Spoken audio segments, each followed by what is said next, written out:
పరిచర్య. మా నాన్నగారు కూడా పాస్టర్ గారి యొక్క సంఘంలోనే ఉత్తరవరం నాయుడుపాలెంలోనే పరిచర్య మొదలుపెట్టడం జరిగింది. తర్వాత నాకు కూడా ఈ అవకాశం ఇక్కడ లభించడం నిజంగా నేను చాలా దేవుడు నాకు ఇచ్చినటువంటి భాగ్యంగా భావిస్తున్నాను. అయితే నేను ఎందుకు ధైర్యం చేయాల్సి వచ్చింది అని అంటే, రోజు దగ్గరికి పడతాం, రాత్రి దగ్గరికి వస్తూ ఉందని మనం అందరికీ చూస్తూనే ఉన్నాం. నాకు కూడా చాలా సైన్స్ కనపడుతూనే ఉన్నాయి. కానీ అందరం కూడా దేవుడి పని చేసి వెళ్ళాలి. దేవుడి పని చేయకపోతే మనకి స్వర్గం అనేది పర్వతం అనేది రాదు. మరి నేనేం పని చేయలేకపోతా ఉన్నాను, సమయం అయిపోతా ఉన్నాను. కాబట్టి ఏ విధంగా అయినా ఒక అవకాశం కోసం ఎదురు చూస్తూ ఉన్నాను ఎప్పటి నుంచి.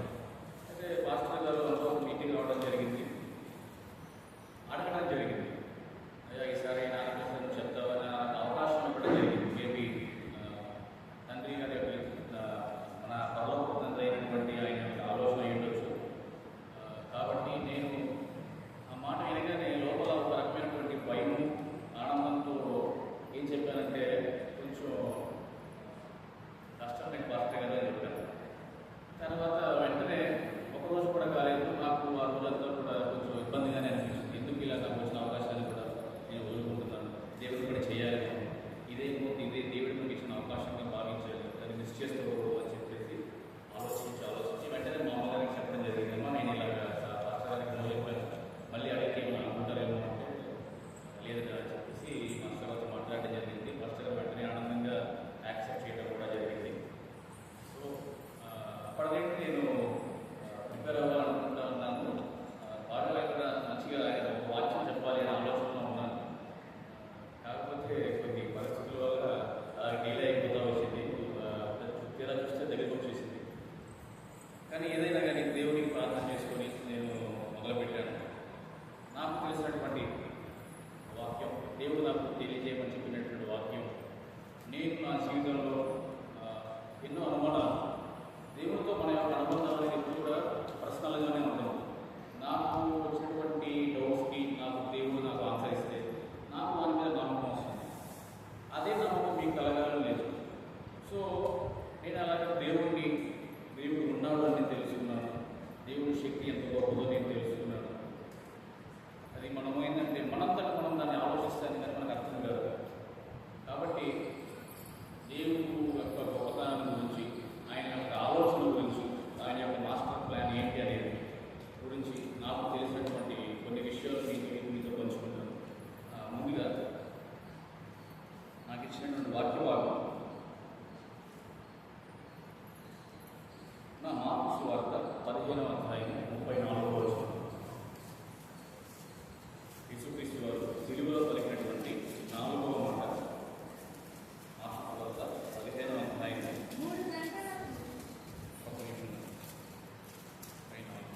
చాలా ఫాస్ట్గా కానీ వెరీ గుడ్.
ఉన్నారు, యాజకులు ఉన్నారు. అందరికీ కూడా లేఖనాలు బాగా తెలుసు.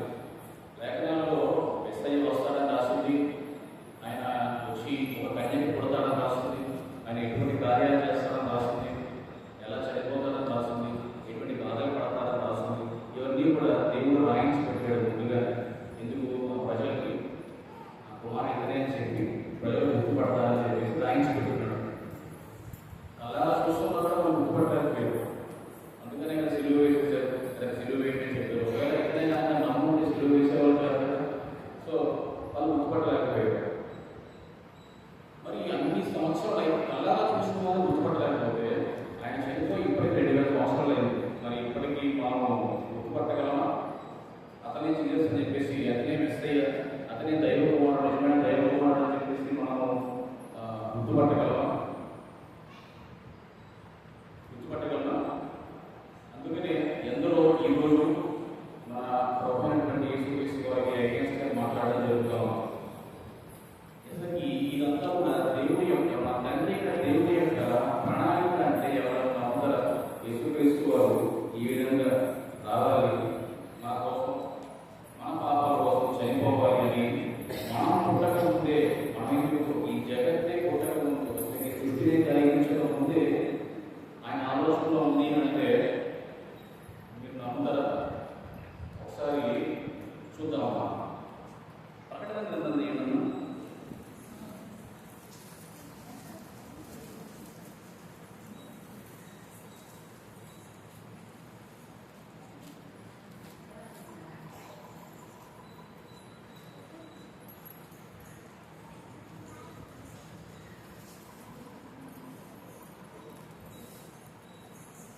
ప్రకటన గ్రంథము 13వ అధ్యాయం 2వ వచనం.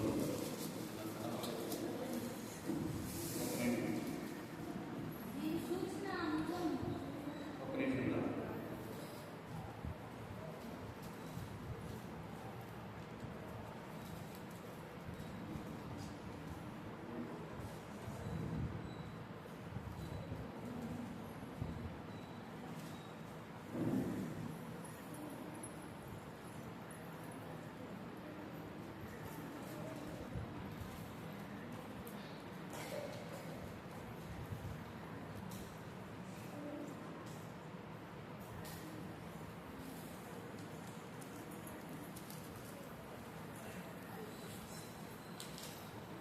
నేను దీన్ని ఎక్కడో రాసుకొని వచ్చాను, నాకు కష్టలేదు.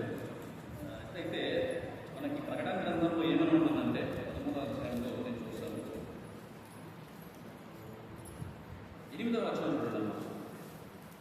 భూనివాసులందరూ అనగా జగదుత్పత్తి మొదలుకొని వధింపబడి ఉన్న గొర్రెపిల్ల యొక్క జీవ గ్రంథమందు ఎవరి పేరు రాయబడలేదు. ఎప్పటి నుంచి అంట? జగదుత్పత్తి మొదలుకొని వధింపబడి ఉన్న గొర్రెపిల్ల యొక్క జీవ గ్రంథమందు. వధింపబడి ఉన్న గొర్రెపిల్ల అంటే ఎవరమ్మా? యేసుక్రీస్తు. అంటే ఆయన జీవ గ్రంథం ఎప్పుడు ఉందన్నా? జగత్తు పునాది వేయబడకుండానే. అయితే ఆ గ్రంథంలో ఎవరు పేర్లు ఉన్నాయంట చూడండి.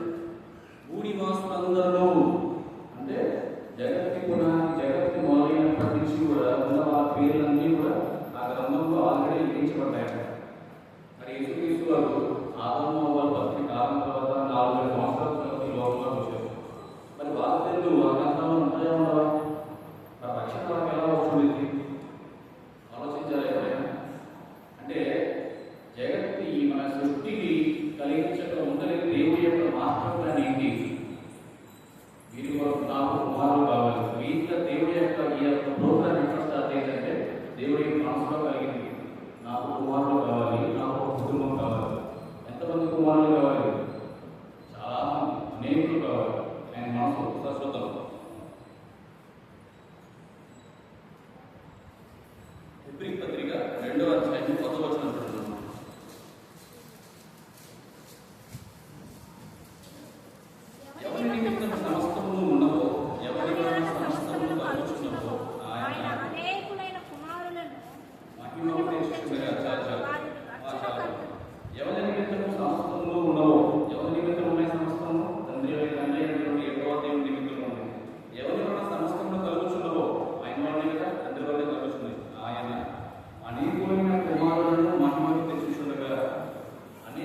గురించి మాత్రమే కాదు, యేసుక్రీస్తు వారు ఎందుకు వచ్చారు ఈ లోకానికి, ఎలా బతికారు, మనకి ఏం నేర్పిస్తున్నారు, శిలువలో ఉన్నప్పుడు మనకేం నేర్పించారు, అలాగే ఈ యొక్క ప్రతి మాట గురించి మనం ఏం నేర్చుకోవాలనే పూర్తి అవగాహన మీకు కలుగుతుంది సార్.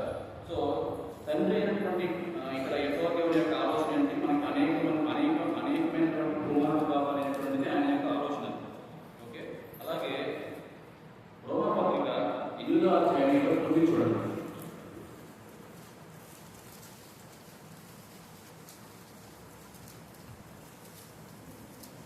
రోమపత్రిక 8వ అధ్యాయం 29. ఎందుకనగా తన కుమారుడు అనేక సహోదరులలో శ్రేష్ఠుడగునట్లు దేవుడెవరని ముందు ఎరుగునో వారు తన కుమారులతో స్వరూపము గలవారముటకు వారిని ముందుగా నిర్ణయించింది. సో తన కుమారుడు అనేక సహోదరులలో జ్యేష్ఠుడగునట్లు, ఎవరు తన కుమారుడు, జ్యేష్ఠ కుమారుడు ఎవరు? యేసుక్రీస్తు వారు. తన అనేక కుమారులు జ్యేష్ఠుడు అంటే అనేక కుమారులు ఉన్నారు, వారిలో మొదటి కుమారుడు యేసుక్రీస్తు వారు. సో ఆయన అనేక కుమారులు కావాలనే ఆలోచన ఉంది, అందులో జ్యేష్ఠుడు ఎవరు? యేసుక్రీస్తు వారు. ఇది ఆయన యొక్క ప్లాన్ అన్నమాట. సరే, మరి వీరిని ఇంతమంది కుమారుని కనాలన్న ఆలోచన ఉంది. మరి ఆ తర్వాత ఏం జరిగింది? ముందు ఆలోచన వచ్చింది, ఆ తర్వాత దేవదూతను కలిగించడం జరిగింది. దేవదూతల్లో కూడా దేవదూతను కలిగేశాడు. దాంట్లో మనకు తెలిసినటువంటి గాబ్రియల్ కానీ, అలాగే లూసిఫర్ కానీ, మనం సాతాను అంటా ఉన్నాం, అది కానీ ఇవన్నీ కూడా దేవదూతలుగా ఉన్నాయి. అందరికంటే దేవదూతలు హైయెస్ట్ ఎవరికి? లూసిఫర్. లూసిఫర్ చాలా హైయెస్ట్ పోస్ట్ ఇవ్వడం జరిగింది. సో అలా ఇవ్వడం ద్వారా ఈ దేవదూతలన్నింటినీ కూడా మనలాగే ఫ్రీ విల్, అంటే వాటి ఇష్టము అయినట్టుగా చేసే విధంగా స్వాతంత్రం అనేది ఉంది. దేవుడు మనకి స్వాతంత్రం చేశాడు, మనకు ఒక ఫ్రీడమ్ ఇచ్చాడు, మంచి చూపించాడు, చెడు చూపించాడు, మంచి ఎంచుకుంటారా చెడు ఎంచుకుంటారా అని చెప్పేసి మనకి ఇచ్చేసాడు. అంతేగాని మనం తయారు చేసి మీరు ఇదో ఇలాగే ఉండాలి, ఇలాగే ఉండాలని చెప్పేసి మనకి ఏమి కూడా రోబోట్ దాకా తయారు చేయలేదు. ఆయన స్వతంత్రుడు కాబట్టి మనల్ని కూడా స్వతంత్రులుగానే చేశాడు. అలాగే దేవతలు కూడా అలాగే చేశాడు, వాళ్ళకు కూడా స్వతంత్రం అనేది ఉంది. సో దాన్ని వాడుకుని దాన్ని మిస్యూజ్ చేసుకుంది ఈ లూసిఫర్. ఏం చేసింది? ధర్మంతో ఆయన కంటే ఎక్కువగా అవ్వాలని చెప్పేసి, ఆయన నేను కూడా దేవుడు నన్ను పూజించబడాలని చెప్పేసి ఒక ఫీల్ వచ్చేసి, ఆ గర్వం ఎప్పుడైతే వచ్చిందో దేవుడు దాన్ని గమనించాడు. దాని మీద యుద్ధం జరిగింది, దేవదూతలకి దానికి యుద్ధం జరిగింది.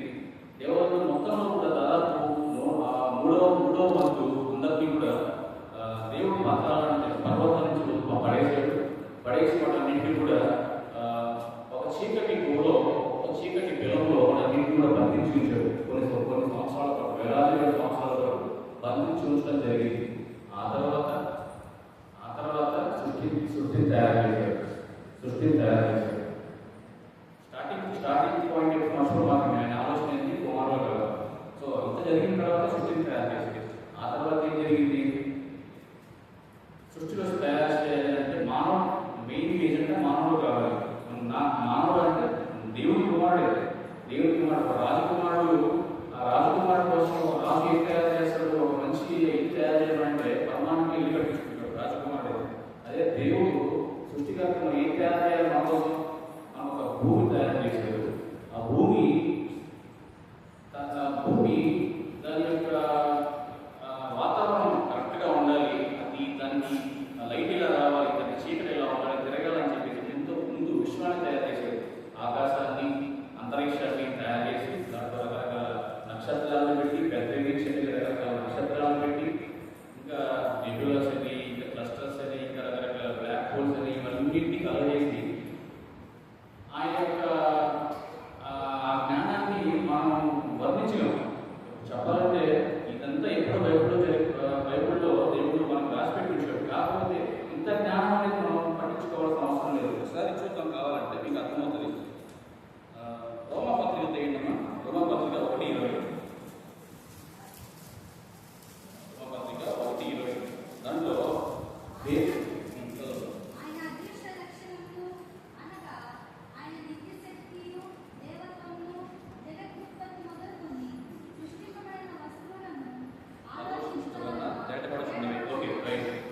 దేవుడి యొక్క శక్తిని మనం తెలుసుకోవాలి అని అంటే, దేవుడి యొక్క శక్తిని తెలుసుకోవాలి యెహోవా ఎంత గొప్పవాడో తెలుసుకోవాలి అంటే మనం ఏం చేయాలంట? ఆలోచించాలంట. దేని గురించి ఆలోచించాలంట? జగదుత్పత్తి మొదలుకొని సృష్టింపబడిన వస్తువులను, అంటే అంతరిక్షంలో ఉన్నటువంటి వస్తువులను వాటన్నింటి గురించి మీరు ఆలోచిస్తే మన తండ్రి ఎంత గొప్పవాడని మనకు అర్థమవుతుందని చెప్పేసి ఇక్కడ చెప్పడం జరుగుతుంది. ఓకే, అలాగే కీర్తనలు 19:1, కీర్తనలు 19:1 మనకు తెలుసు, బాగా తెలుసు. ఆకాశంలో దేవుని మహిమను వివరిస్తున్నాయి, అంతరిక్షంలో ఆయన చేతి పనిని, ఆయన స్వయంగా చేతిలో చేస్తాడు. ఈ పనంతా కూడా అంతరిక్షంలో కూడా ఆయన చేతి పనిని ప్రజలు పరుస్తున్నాయి. సో మనము ఈ అంతరిక్షాన్ని, ఆకాశాన్ని బాగా అభివృద్ధి చేయగలిగితే ఆయన చేతి పని ఏంటి, ఆయన గొప్పతనం ఏంటి, మన తండ్రి అంత గొప్పవాడు. ఓకే, మనం అందరూ ఆయన కుమారులను ఏ విధంగా ఆత్మవృత్తులుగానే కదా, ఆయన ఆత్మవృత్తులు కాబట్టి మన అందరిలో కూడా జీవాత్మను ఊదాడు. అదాంలో జీవాత్మను ఊదాడు. ఆ ఆత్మే ఇప్పటికీ కూడా మళ్ళీ అతనిలో కూడా వస్తూనే ఉంది. సో మనందరం ఆత్మస్వరూపం. శరీరం అందరికీ వేరు వేరుగా ఉండాలని ఆత్మ ద్వారా మనందరం కూడా సహోదరులు. నేను ఒక మనిషిని చూశానంటే నా సహోదరుడు ఫీల్ అవుతారు. హిందూ అయినా, ముస్లిం అయినా, ఎవరైనా కానీ తన ఆత్మ ఉంది. ఆ ఆత్మకి మన తండ్రి దృష్టిగా తెలియదు కాబట్టి అలా ఉన్నాడు. తెలిసిన రోజు నా దగ్గరికి వస్తాడు, తండ్రి దగ్గరికి రావడానికి ప్రయత్నిస్తాడు. తండ్రి కూడా అదే కోరుకుంటున్నాడు. ఆయన మెయిన్ ఏజెండానే, ఆయన మెయిన్ ప్లాన్ అది. కానీ ఆయన ముందు తెలిసి దృష్టి ఏంటి, నేను కుమారులు చేస్తే, నా బిడ్డలు చేస్తే స్వతంత్రంగా చేస్తాను, స్వతంత్రంగా చేస్తానని తెలుసు. ఏదైతే పెట్టినప్పుడు పాము వస్తుందని తెలుసు, ఆయనకి పాము వస్తుందని తెలుసు, సైతాన్ వస్తుందని తెలుసు, సైతాన్ వచ్చి మోసం చేస్తుందని తెలుసు, మోసం చేసి పాపం చేస్తాడని తెలుసు. పాపం అంటే ఆజ్ఞ అతిక్రమించడం, ఇవన్నీ దేవుడు ముందుగానే తెలుసు. అందుకనే కదా జగత్కి పునాది వేయబడకపోతే యేసుక్రీస్తు యొక్క శిలువ మరణాన్ని ప్లాన్ చేసుకొని ఉన్నాడు. వీళ్ళు పాపం చేస్తారు, ఈ పాపాన్ని నేను అడగాలంటే శిలువ మరణాన్ని అలాగే ప్లాన్ చేసుకొని ఉన్నాడు యేసుక్రీస్తు ద్వారా. ఆ శిలువ మరణం ద్వారా మన యొక్క పాపానికి, ఆ పాపం వల్ల ఆదాము ద్వారా వచ్చినటువంటి ఆజ్ఞ అతిక్రమమే ఆ పాపం అన్నమాట. దేవుడు ఒక మాట చెప్పాడు, ఈ పని చేతిలో బాబు అన్నాడు, ఆ పండు తినద్దన్నాడు, మంచి చెడు తెలిసి ఔషధం తినద్దన్నాడు. కానీ సైతాన్ వచ్చేసి ఒక మాట చెప్పింది, తిన్నప్పుడు దేవతలాగా ఉండాలని చెప్పింది. అది నమ్మేసి తినేసింది, అలా తినేసి ఊరుకోకుండా ఆదాము కూడా చేసింది. సో దేవుడు చేయడానికి పని చేశారు కాబట్టి పాపం చేశారు. అదే పాపం అంటే ఏమీ లేదు, ఆజ్ఞని అతిక్రమించడమే పాపం. అయితే ఎప్పుడైతే వాళ్ళ పాపం చేశారో ఈ పాపం అనేది మన శరీరంలో ప్రవేశించింది. ఆ శరీరం ద్వారా ఇప్పటికీ మనలోకి ప్రవేశిస్తూనే ఉంది. అక్కడి నుంచి వస్తూనే ఉంది. నెక్స్ట్ మన జనరేషన్స్ కూడా ఆ పాపం అనేది వెళ్తూనే ఉంటుంది. అయితే చిన్న బిడ్డ వాళ్ళగా ఉన్నప్పుడు మనకి ఇంకా మెచ్యూరిటీ రాలేదు అనుకోండి, 10 సంవత్సరాల దాకా మనకు మెచ్యూరిటీ రాదు. మనకి మంచి ఏదో చెడు తెలియదు.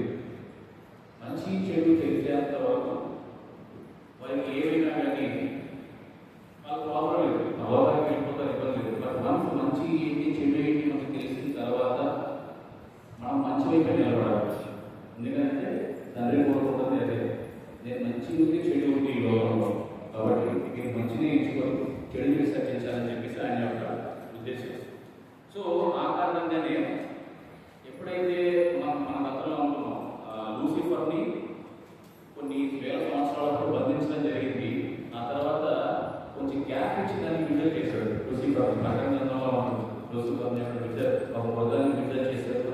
అది చాలా కోపంతో మన యొక్క వచ్చింది, ఎవరిని మీకు వినాలని చూస్తుంది అని చెప్పేసి మనం చదువుకున్నాం. అంటే అది ఎక్కడి నుంచి వచ్చింది?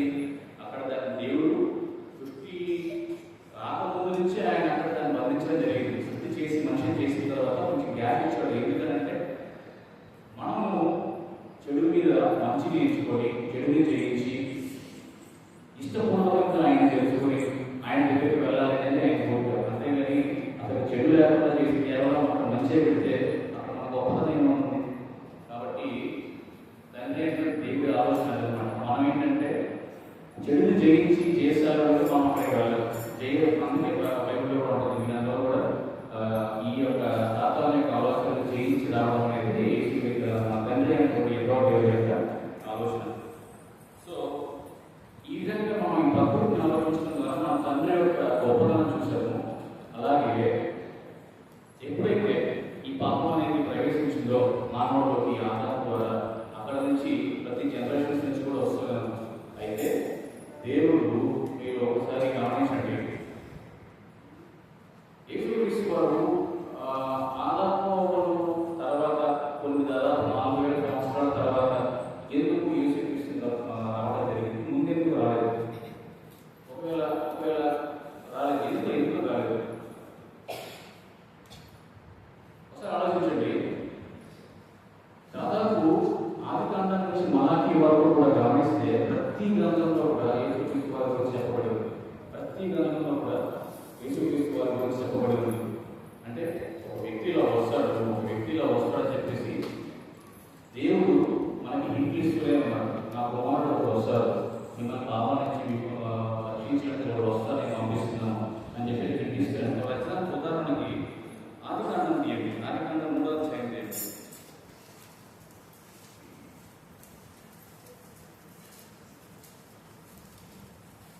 3వ అధ్యాయం 15వ వచనం. నీకును స్త్రీకి నీ సంతానములకు ఆమె సంతానములకు వైరం కలుగజేశాడు. అది నిన్ను తలగా పెట్టను, నీ దానిని నడుపుతుందని చెప్పాను. ఇది ఎవరితో చెప్పబడిందో మీకు ఎవరికైనా ఐడియా ఉందమ్మా? కొంతమందికి తెలిసే ఉన్నది. ఇది చెప్పబడింది యేసుక్రీస్తు వారి గురించి. ఓకేనా? యెహోవా దేవుడు సాతానుతో మాట్లాడుతున్నాడు. ఎప్పుడు అవ్వను మోసం చేసినప్పుడు సాతానుతో అంటున్నాడు, నీకును స్త్రీకి సాతానుకు స్త్రీ సంతానం వైరం కలుగజేస్తాను. నార్మల్గా మనం బయట చూసేటప్పుడు అక్రమం కుమారుడు ఇస్తారు, పొలం ఇస్తారు, కుమారుడు యాగం, ఇలాగా తండ్రుల పేరు చెప్పుకుంటూ వస్తుందని తల్లిని ఎక్కడ ప్రస్తావించారు. మరి ఇక్కడ చూడండి, స్త్రీ సంతానం, స్త్రీకి నీ సంతానమును ఆమె సంతానమును అన్నాడు. అంటే స్త్రీ సంతానమును నీ సంతానమును వైరం కలుగజేస్తాను. అదే నేను తలగిన కొట్టును, నీవు దాన్ని మళ్ళీ పెట్టుకుంటుంది. అది అన్న చోట కింద చూడండి, విన్నోట్లో ఆయన మాత్రం అంటే ఆయన నేను మడిపోయే కొట్టాడు. నీవు అంటే సాతాను నువ్వు అతన్ని పాదం మీద కొడతావు అని చెప్తున్నాడు. ఇది ఎవరు చెప్పాడు? తండ్రి అయినటువంటి ఎవరు చెప్పాడు? ఎవరు చెప్పాడు? సాతానుతో అంటున్నాడు, వార్నింగ్ ఇస్తున్నాడు. ఫ్యూచర్లో నేను ఒక బిడ్డని పంపించుకోతున్నాను, యేసుక్రీస్తు పంపించుకోతున్నాను. నువ్వు అతన్ని మడి మీద కొడతావు, పర్లేదు. మడి మీద కొట్టడం అంటే ఏంటి? డెత్. యేసుక్రీస్తు మీద మరణం పొందాడు. మడి మీద కొట్టడం చాలా చిన్నది. ఆ ఊండని ఆ దెబ్బని చాలా చిన్నది. కానీ యేసుక్రీస్తు దెబ్బని ఆయన తలగా కొడతాడు. సాతాన్ని అనుభవిస్తాడు. అంటే చావుని జయించి తిరిగి లేచి మరణాన్ని జయించేశాడు. సో ఇది అక్కడ కూడా తను అక్కడ పొందుపరిచాడు. ఆ తర్వాత యేసుక్రీస్తు వారు ఏ వంశంలో నుంచి వస్తారో అంటే ఆదికాండం నుంచి చెప్పబడింది. 49వ వచనం, 49వ అధ్యాయం, 49వ అధ్యాయంలో 49వ అధ్యాయం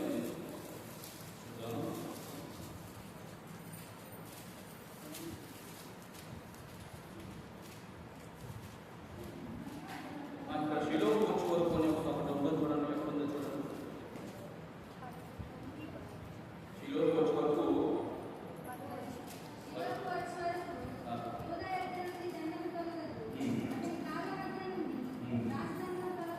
ఓకే రైట్.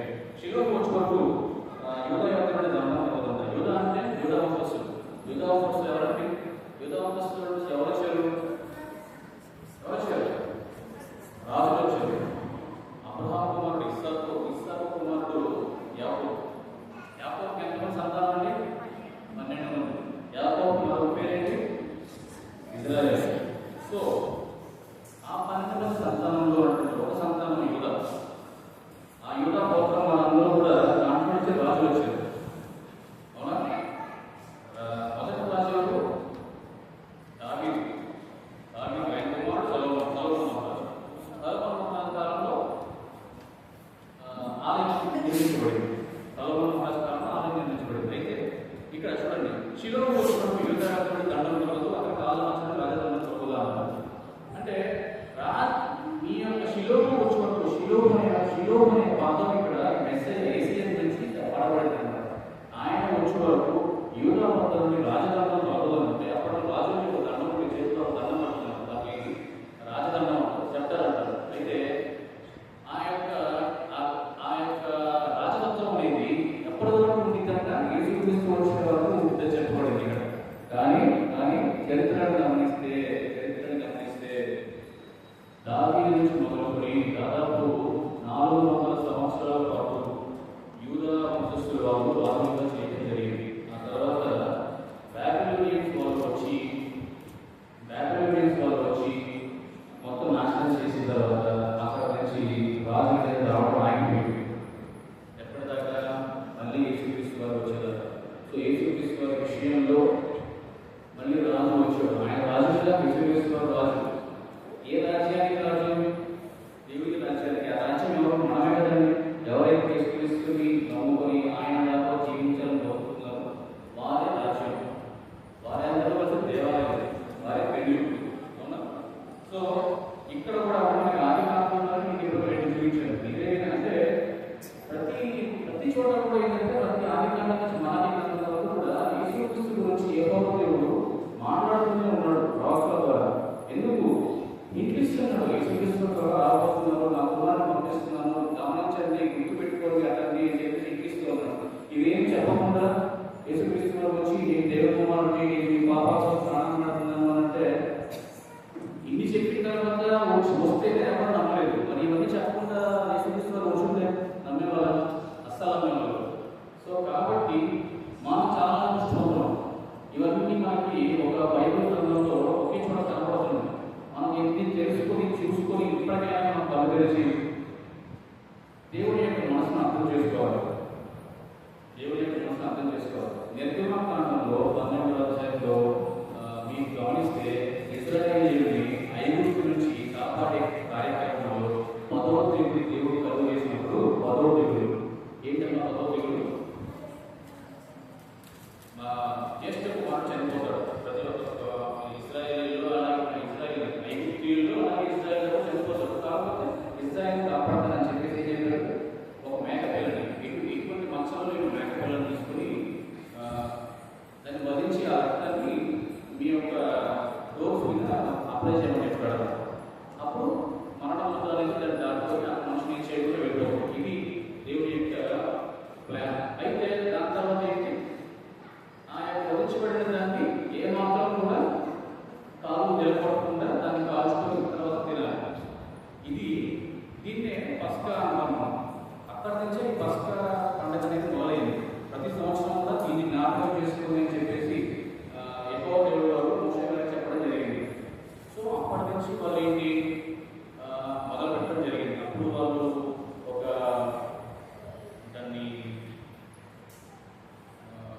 దేవుడి ఒక మందిరాన్ని ఏర్పరచుకోవడం ఏమంటారు?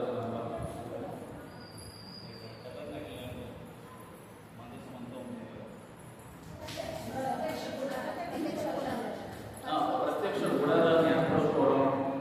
ఎందుకంటే ఆ గుడారంలో నేను మీతో పాటు నడుస్తాను అని చెప్పడం ఎక్కువ దేవుడు. సో నేను మీతో పాటు నడుస్తాను ఇక్కడికి. ప్రతి సంవత్సరం కూడా దీన్ని గుర్తు చేసుకుంటూ మీరు ఈ పాప పరిహారార్థం కోసం ఒక మేక పిల్లని బలివ్వడం ఓకే అనేది ఒక ఆనవాయితీని పెట్టడం జరిగింది. అది యెహోవా దేవుడు యొక్క మెయిన్ ప్రణాళిక ఏంటి అంటే వీరు చేసిన పాపానికి మేక పిల్లల రక్తం వస్తే మనకు పాపాలు పోయినట్టు ఎలా ఉంది? కాదు, ఆయన యొక్క ప్రణాళిక వేరే ఏదో ఉంది. అంటే ఈ రక్తం అనేది వీరి యొక్క పాపాలను తీసివేయలేదు, పూర్తిగా తీసివేయలేదు, కానీ తప్పింది, ఒక నీడాగా తప్పింది. అందుకనే కొత్త నిబంధనలో చోట అందరూ ధర్మశాస్త్రం అనేది ఒక ఛాయలాగా ఉందంట. సార్ చూద్దాం దాన్ని.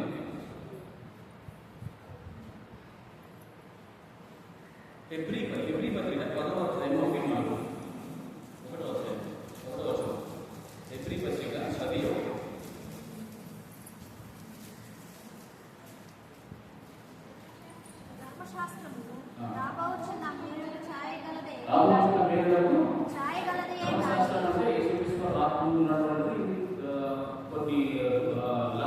చట్టం అన్నమాట. ఈ చట్టం అనేది ఎలా ఉందంట?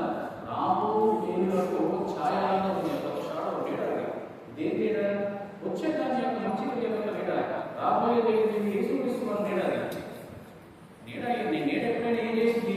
పాపాన్ని తప్పింది, అంతేగాని పాపాన్ని తీసేది. పాపాన్ని తీసేయాలంటే యేసుక్రీస్తు వారు రావాలి. సో ఈ నీడ ఏం చూపిస్తుంది? రాబోయే యేసుక్రీస్తు చూపిస్తుంది. అందుకని కింద అంటాడు ఛాయగలది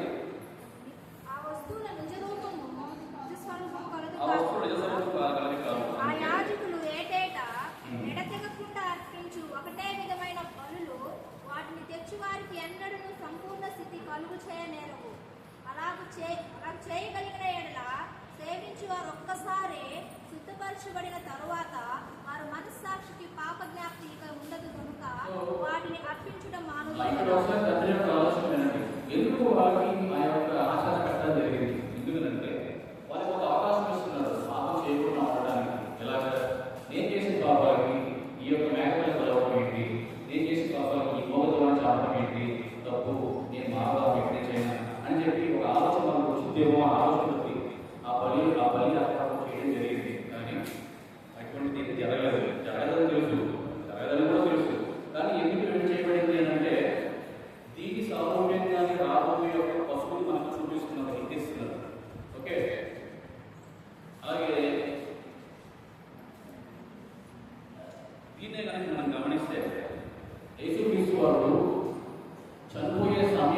పస్కా పండుగ జరిగింది.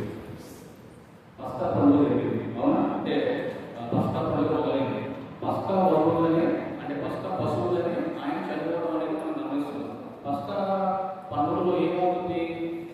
ఒక మేకపిల్లను భరిస్తారు, దాని యొక్క రక్తాన్ని తీసుకుని వెళ్ళి ఒక లేవీడు ఒకరు వెళ్ళి ఏం చేశారు? ముందుగా లేవీడు పస్కాలో ఏం జరుగుతుందంటే ముందుగా ఒక లేవీడు అంటే అక్కడ ఫస్ట్ లేవీడు ఎవరన్నా అహరోను గారు. అహరోను గారు ఏం చేశారు? ముందుగా ఆయన లేవీడు కాబట్టి ఆయన పాపాలు కడుక్కోవాలి కాబట్టి ముందుగా ఒక కొంతమంది కట్టేసి ఆ యొక్క రక్తంతో ఆయన పాపాలు కడిగి పరిశుద్ధిగా అయిన తర్వాత ఒక రెండు మేకపిల్లలు తీసుకుని వచ్చి 2 చీట్లు వేసి ఒకటి యెహోవా కొరకు ఒకటి వెళ్ళిపోవడం అంటే అడవిలో వదిలేస్తారు. యెహోవా కొరకు అని పేరు వచ్చి చీట్లు వచ్చిన మేకపిల్లని ఏం చేస్తారు?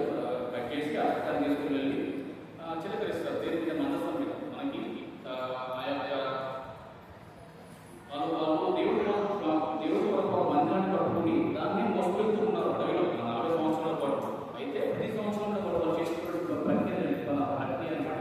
ఏం చేస్తారు? అతి పరిశుద్ధ స్థలంలోకి రక్తాన్ని తయారు దేవుడికి ఆ యొక్క బలిని అప్పగిస్తారు. ఆ తర్వాత ఆ రక్తాన్ని తీసుకుని వచ్చి ఆ చేతులతో ఈ యొక్క మేకపిల్ల మీద మరొక మేకపిల్ల దాని మీద ఉంచి దాని మీద అందరి పాపాలు రావాలని చెప్పేసి ప్రార్థన చేసి దాన్ని అడవిలో పంపించేస్తారు. ఆ విధంగా అందరి పాపాలు ఆ పొరుగులో మోసుకుపోతుంది అని చెప్పేసి అని దేవుడు సెట్ చేశాడు. ఇప్పుడు ఇదే విధంగా కొత్త నిబంధనలో వచ్చేసరికి యేసుక్రీస్తు వారు పస్కా పశువుగా జరగడం జరిగింది. పస్కా పశువుగా మారేది ఎలాగంటే ఒకసారి ఆలోచించుకోండి. అక్కడ యాజకుడేమో లేవీడు, ఇక్కడ యాజకుడు యేసుక్రీస్తు వారే యాజకుడు. అక్కడ పస్కా పశువేమో మేకపిల్ల, ఇక్కడ పస్కా పశువు యేసుక్రీస్తు వారి పస్కా పశువు. అక్కడ ఒక మేకపిల్లేమో పాపాలు మోసుకుంటూ అడవిలోకి వెళ్ళిపోతుంది. ఇక్కడ ఏ పాపాలు ఈయన తీసుకుని శిలువ మోసుకుంటూ వెళ్ళి శిలువ మీద మనం చేయడం జరిగింది. సో ఆ విధంగా ఏంటంటే దేవుడి యొక్క ప్రణాళిక పాత నిబంధనలను ఏ విధంగా ఛాయగా మనకు కనపడిందో ఇప్పుడు చదువుకున్న దాంట్లో ఆ ఛాయ యొక్క పర్సన్ ఎవరి ఛాయ ఇక్కడ పాత నిబంధనలో యేసుక్రీస్తు. సో ఆ విధంగా ఏంటంటే దేవుడి యొక్క ప్రణాళిక ముందుగానే వీళ్ళకి కొన్ని ఛాయలు చూపించుకుంటూ ఒక షాడోలు చూపించుకుంటూ పాత నిబంధనలు అందరూ నడిపించుకుంటూ తరాల రాబోయే వారికి కొన్ని ఇంగ్లీస్తూ రాబోయేది యేసుక్రీస్తు నా బిడ్డే ఇచ్చుకుంటూ ఒక టైం వచ్చిన తర్వాత యేసుక్రీస్తు పంపడం జరిగింది. అలాగే ఇంకా చాలా ఉన్నాయి. మరియమ్మ గారు కన్యాదానం జరిపిస్తాడని. అలాగే ఫర్ ఎగ్జాంపుల్ చూపిస్తాను. కీర్తన గ్రంథం 22వ అధ్యాయం అధ్యయనం చేయండి. కీర్తన గ్రంథం 22వ అధ్యాయం.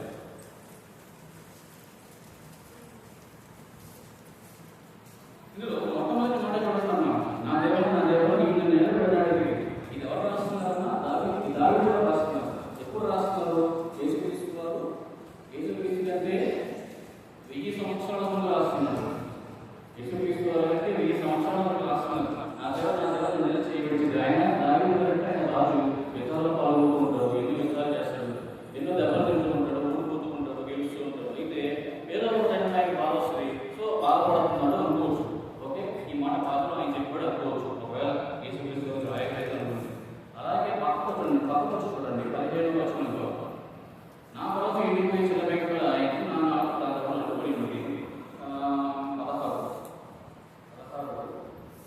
దుర్మార్గులు వారు నా చేతులను నా పాదములను పొడిచి ఉన్నారు. నా ఎముకలన్నీ నేను లెక్కించలేను. నా 18 నా వస్త్రపు వారు పంచుకొని ఉన్నారు. నా అంగీలకు చీట్లు వేసి ఉన్నారు. అలాగే 16 నా చేతులు నా పాదములను పొడిచి ఉన్నారు. ఇది చేతులని పాదాలని పొడవడం, చీట్లు వేసుకోవడం, అంగీ చెప్పడం, ఇవన్నీ ఆయన జరిగినాయి. అప్పుడేమన్నా దానికి ఇక్కడ జరిగినాయి. మరి ఎందుకు ఆయన ఈ మాటలు చెప్పాడు? ఆయన చెప్పిన మాటలు కదా ఇవన్నీ. ఆయన చెప్పిన మాటలు కాదు. పరిశుద్ధాత్మ దేవుడు ఆరోగ్యాన్ని మనకి ప్రతి ఒక్కరు పరిశుద్ధాత్మ దేవుడే పలికించిన మాటలు ఇవన్నీ.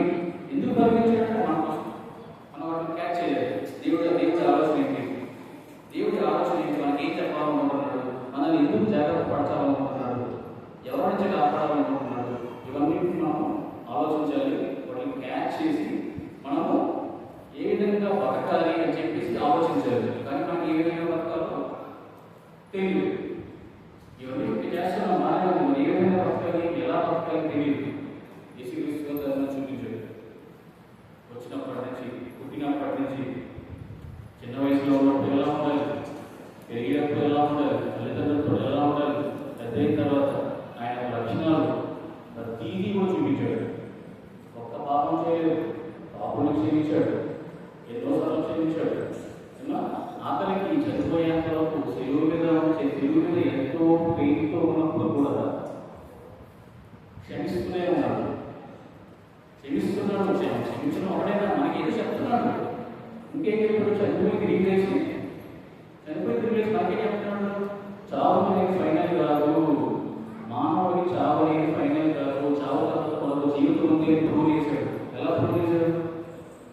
కొంతమంది పిల్లలు లేపాడు, చిన్నదాన్ని లేపాడు, చిన్న బాబుని లేపాడు, ఆసరాన్ని లేపాడు. అలాగే ఆయన చనిపోయి తిరిగి లేచిన సమయంలో, ఆయన చనిపోయి 3 దినాలు లేచాడు కదా, ఆ లేచిన సమయంలో అనేక మంది వృత్తులు సచివులయ్యారంట, చనిపోయిన వాళ్ళు తిరిగి లేచారంట. దానివల్ల ఏమవుతుంది? మనకి చనిపోయిన వాళ్ళు కంపల్సరీగా బతుకుతారు, విశ్వాసాలు అవట్లేదు. అది ఆయన జీవితంలో జరిగింది. దాని ఎగ్జాంపుల్స్గా మన యొక్క ప్రకృతిలో ఎన్నో పెట్టడం కూడా జరిగింది. ఫర్ ఎగ్జాంపుల్, గోధుమ గింజ భూమిలో వేస్తాం, అది అంత చచ్చిపోయి విచ్ఛిన్నమైతే కానీ ఒక కొత్త చెత్త రాదు, దాని చూసి తెచ్చుకోమంటున్నాడు వాళ్ళని. అలాగే వచ్చుకోడు, అది ఏమవుతుంది? చిత్తకోశ ఎక్కడ మారుతుంది. సో కొన్ని రోజులు సమాజంలోకి వెళ్ళిపోయి చిత్తకోశ ఎక్కడ మారుతుంది. ప్రకృతిలో మనకి తెలుసుకోవడానికి ఎన్నో రకాలైన లెసన్స్ మనకు పొందుపరిచాడు. ఇవన్నీ సాధారణంగా జ్ఞానంతో మనం తెలుసుకోవాలి. సాధారణ మనల్ని తప్పేస్తాము. మనం పద్ధతిగా దేవుడికి ప్రార్థన చేసుకొని, నాకు ఈ జ్ఞానం తెలియజేయండి అని దేవుడికి ప్రార్థన చేసుకొని భాషలు చెప్పుకుంటే దేవుడు మనకు ఎవరికి బయటపడతాడు. కాబట్టి దేవుడి యొక్క మనసును తెలుసుకోవాలి. సో ఇదే కార్యక్రమంలో భాగంగా మనం పాపం చేస్తామని తెలుసు కాబట్టి, అందుకే ఆయన యేసుక్రీస్తు మరణం ఎక్కువ అనుకున్నాడు కాబట్టి మా కోసం ఆయన సేవ మరణించడం జరిగింది. ఈ యొక్క 7 మాటలు ఏవైతే ఉన్నాయో ఆల్రెడీ ప్రవచనాల్లో కూడా అన్ని కూడా పాత్రలో చెప్పేసి ఉన్నాయి. ఇలా మాట్లాడతారు. మనం చూసాం కదా, నా దేవ అని. అలాగే తప్పి మనుషులని చెప్పేసి ఒక ఉంది. అలాగే 6వ మాట ఏంటంటే, 6వ మాట 7వ మాట ఇవన్నీ కూడా ఏంటంటే మనకి కనపడుతూనే ఉంటాయి అన్నమాట. వీటి యొక్క ఆకారాలన్నీ మనకి పాత్రగా కనపడుతున్నాయంటే ఎందుకంటే మన కోసం మనం తెలివిగా వ్యవహరించి వాటిని క్యాచ్ చేసి మనం తండ్రి వద్దకు వెళ్ళాలి. లేదంటే సాధారణ మనల్ని మన యొక్క ఆలోచనలు తప్పేసి మనం తెలుసుకొని ఏమైనా చేస్తుంది. సాధారణ తెలుసు, అందుకే నేను భయపడతా ఉంది. అది ఎప్పుడైతే ఆదాం దగ్గరికి వచ్చిందో, దానికి సమయం వచ్చిందని చెప్పి అది అప్పటి నుంచి భయపడతా ఉంది. దానికి ఆల్రెడీ శిక్ష అనేది పరిస్థితి. నిత్య నరకం, నిత్య జీవం ఉంటుంది, నిత్య నరకం ఉంటుంది. సో చనిపోయిన తర్వాత ప్రతి ఒక్కరు చేస్తారు. తప్పులు చేసినా, ఒప్పులు చేసినా ప్రతి ఒక్కరు చేస్తారు. ప్రతి ఒక్కరు పైకి లేవాల్సింది. వాళ్ళందరికీ కూడా కొత్త రకమైన శరీరం వస్తుంది. అయితే తప్పు చేసిన వాళ్ళు నిత్య నరకానికి వెళ్తారు సాధారణంగా. ఓకేనా? ఆయన నమ్ముకొని ఆయన విశ్వాసం ఉంచిన వాళ్ళు 2వ రాకడలో ఎత్తబడతారు. 2వ రాకడ తర్వాత మరొక రోజు ఉంటుందని ఎవరు అనుకోవచ్చు. ఎందుకంటే ఈ విశ్వం అంతా కూడా వికటమైన వేండలతో అయిపోతాయని చెప్పేసి ప్రయత్నిస్తారు. ఏది మిగలదు, విశ్వం అంతా పోదు. కొత్త విశ్వం వస్తుంది, కొత్త ఆకాశం కొత్త భూమి తర్వాత వస్తుంది. కాబట్టి ఆయన ఎప్పుడైనా రావచ్చు. ఇవన్నీ మనం జాగ్రత్తగా ఎప్పుడు గుర్తు చేసుకుంటూ, మనల్ని మనం బలపరుచుకుంటూ, మన చుట్టూ ఉన్న వారిని బలపరుస్తూ, మన సహోదరులను మనతో పాటు తండ్రి యొక్క నడిపించే బాధ్యత మనం కలిగి ఉండాలి. అది మనం తీసుకోవాలి. ఈ యొక్క కేవలం ఆయన బాధ మాత్రమే కాదు, తండ్రి బాధ అర్థం చేసుకోవాలి. సిలువ మీద యేసుక్రీస్తు బాధ మాత్రం సిలువ మీద యేసుక్రీస్తు ఆల్రెడీ ప్రిపేర్ వచ్చాడు బాధపడడానికి. అదేమి అప్పుడప్పుడు జరిగింది కాదు. ఆయన బాధపడుతూ కూడా ఈ మాట అన్నాడంటే, నా దేవ నన్ను ఎందుకు చేయించి అన్నాడు. నిజంగా చేయించాడు, చేయించాడని పిలుస్తాడు. ఆయన ప్లాన్ ప్రకారం పంపించాడంటే ఆ సమయంలో ఆయన పాపం అనేది మోపబడింది. అందరి పాపం, గతంలో చేసిన వారి పాపం, విసులో చేయబడే వాళ్ళ పాపం, అందరి పాపం అక్కడ ఉండింది. ఎప్పుడైతే ఆయన చనిపోయారో ఆ పాపంలో అందరికీ రక్షణ అనేది వచ్చింది. ఆ పాపాలన్నీ కడగబడ్డాయి. అయితే ఎవరైతే ఆయన్ని రక్షణ రక్షకులుగా అంగీకరించి మీ యొక్క పాపాలని ఒప్పుకొని ఆయన రక్షకులుగా అంగీకరిస్తారో అప్పుడు మాత్రమే ఆయన చేసేటువంటి ఆ మాత్రమైనటువంటి రక్షణ అనేది మీకు లభిస్తుంది. లేదంటే మనం తెలుసుకోకుండా మించిన అలాగే వెళ్ళిపోతాము. ఇది మనం సాధారణంగా చిన్నగా తీసుకోవచ్చు, బట్ చాలా డెప్త్ ఉన్నటువంటి విషయం ఇది. నేను చాలా మంది మా పోలీసు చెప్పినప్పుడు వాళ్ళు దేవుడు ఏంటి కాన్సెప్ట్ అనేది చెప్తూ ఉంటారు. కానీ ఇవన్నీ మనం ఆలోచిస్తే అర్థం కాదు. నిజంగా దేవుడు ఉన్నాడు, ఆయన బ్రాండ్స్ ఏంటి, ఈ విషయం ఏంటి, ఇది ఒక డిజైన్ ఏంటి. చెప్పాలంటే ఈ మధ్య ఆర్టిఫిషియల్ ఇంటెలిజెన్స్ వచ్చింది. చాట్ జీపీటీ అని చెప్పి ప్రతి ఒక్కరు దాంట్లో వాళ్ళ డౌట్స్ అడుగుతూ ఉంటారు. చాట్ జీపీటీ అని చెప్పాలంటే మనిషి మేధస్సు అంటే కొన్ని లక్షల రెట్లు దాన్ని కరెక్ట్గా సమాధానం చెప్పగలరు.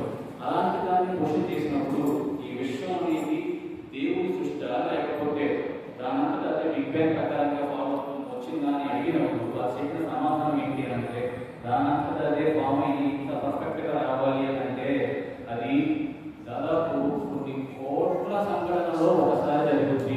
కొన్ని కోట్లు అంటే దాదాపు 1/120 పెట్టింది. అన్ని సంఘటనల్లో ఒకసారి జరిగింది అని చెప్పింది. కాబట్టి దానిలో చాలా మనిషి కాబట్టి వచ్చేవాళ్ళు విషయం చెప్పేస్తున్నాయి. ఇంత దృష్టి ఇంత పర్ఫెక్ట్గా ఉండే సృష్టి అనేది మా ఆటోమేటిక్గా వచ్చింది అంటే నమ్మడానికి ఎవరు తెచ్చేవాళ్ళు కాదు. ఇది ఒక డిజైన్, మంచి మన తండ్రి డిజైనర్, నేను డిజైన్ చేసి మన కోసం రూపొందించబడ్డాడు. సో దాంట్లో మన యొక్క భూమి ఉదాహరణకు ఆలోచన కొంతమంది పిల్లలు చదువుకుని పిల్లలు మన భూమి కోసం గమనించండి. ప్రతి ఒక్క జీవి అది చిన్న మైక్రో చిన్న సూక్ష్మ జీవి దగ్గర నుంచి పెద్ద జంతువు వరకు కూడా చెట్లు అయినా కానివచ్చు, సముద్రంలో ఉన్న జంతువులు అయినా కానివచ్చు, ఇవన్నీ కూడా ఒకదాని మీద ఒకటి ఆధారపడి జీవిస్తూనే ఉంటాయి. దీంట్లో ఏది మిస్ అయినా కానీ దీన్ని ఎకోసిస్టమ్ అంటారు. ఆ పదార్థంలో ఒకటి ఆధారపడి జీవించదు. ఏది మిస్ అయినా కానీ ఎకోసిస్టమ్ దెబ్బతింది. కానీ ఆశ్చర్యం ఏంటంటే ఈ ఎకోసిస్టమ్ మానవుడు అనేవాడు మానవుడు ఉన్నా లేకపోయినా దీనికి ఏమీ కాదు. ఎందుకంటే దేవుడు మానవుడి కోసం ఈ భూమిని తయారు చేశాడు, ఈ విశ్వాన్ని తయారు చేశాడు, ఈ భూమి మీద ఈ ఎన్విరాన్మెంట్ తయారు చేశాడు, ఈ వాతావరణం